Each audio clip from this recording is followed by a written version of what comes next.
और जाओ जायजा ले लो पूरे कमालपुर में, जिस घर में कुरान वाले खाते होंगे उस घर में कभी भी फाका नहीं होता होगा, कभी फाका नहीं होगा।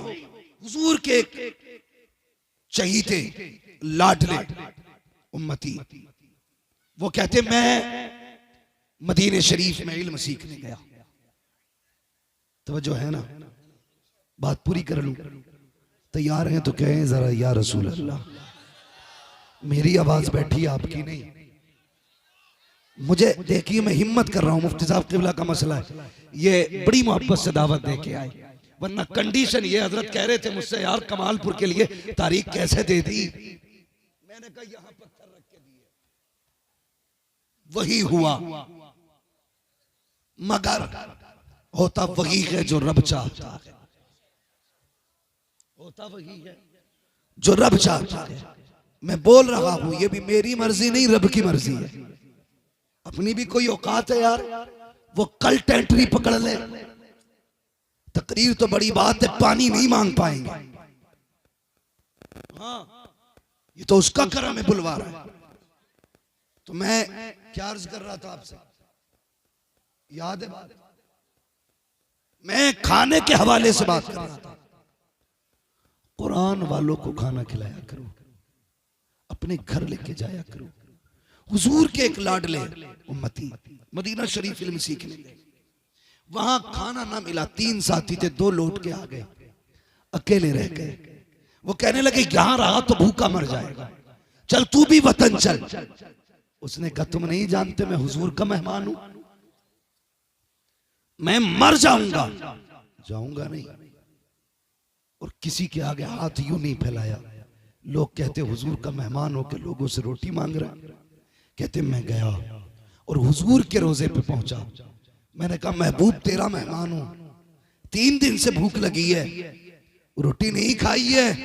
कहते ये कह के लेटा, मेरी आंख लगी, क्या देखता हूं ख्वाब में हुजूर आ गए हैं। और अकेले नहीं आएगा, साथ में हजरत अबू बकर सिद्दीक भी आएगा। अबू बकर ने उठाया, कहते ख्वाब में देख रहा था, मुझसे कहा देख मुस्तफा आए हैं। मैंने आंख ख्वाब में खोली, क्या देखता हूँ आका तशरीफ लाए हैं। कहते प्यारे भूख लगी है, कहा जी या रसूल अल्लाह। कहते आका ने एक रोटी इनायत की, फरमाया ले ये खा ले। कहते मैंने भूख नींदगी में आधी रोटी खाई, अभी आधी खाई थी कि इतने में आंख खुल गई, क्या देखता हूँ जो रोटी ख्वाब में दी थी आधी खा चुका था। कहते आधी ख्वाब में खाई थी, आंख खुली थी तो आधी रोटी हाथ में बाकी रखी हुई।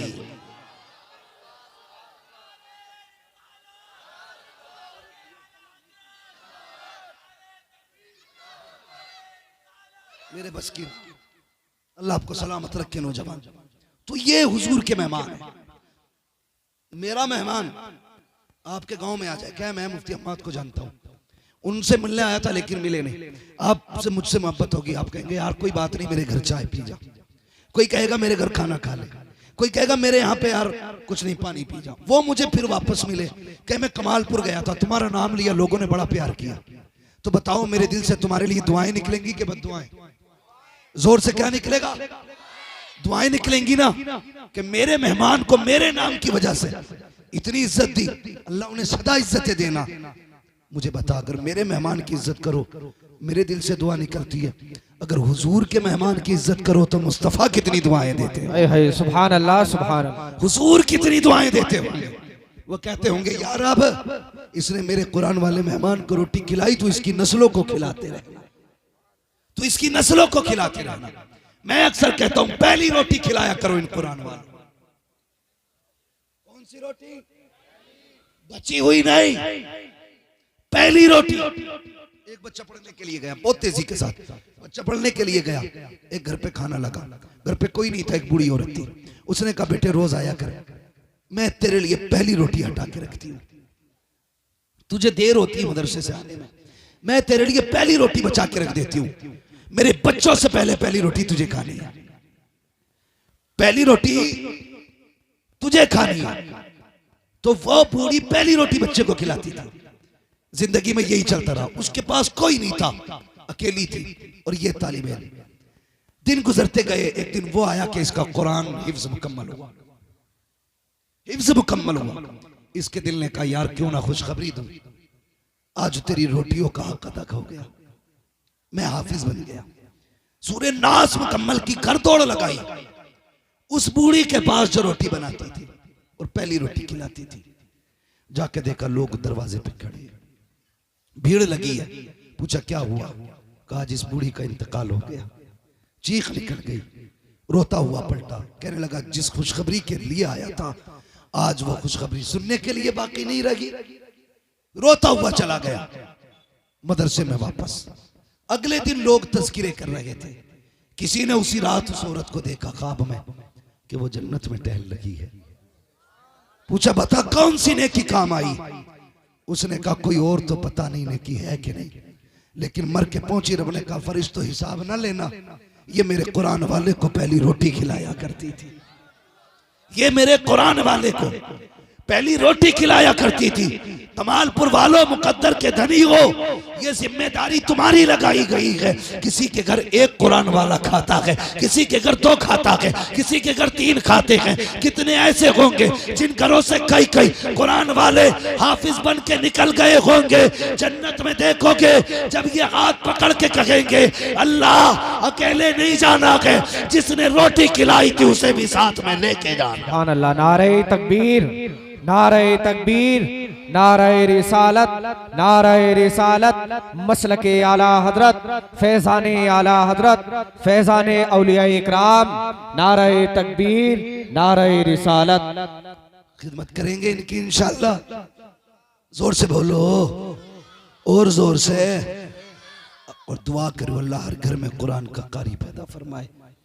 हर बाप के पास एक हाफिज कुरान होना चाहिए, वरना याद रखना कितनी भी प्रॉपर्टी छोड़ के मर जाओ, आप खुशनसीबी की मौत नहीं मरे अगर पीछे कुरान वाला नहीं छोड़ा।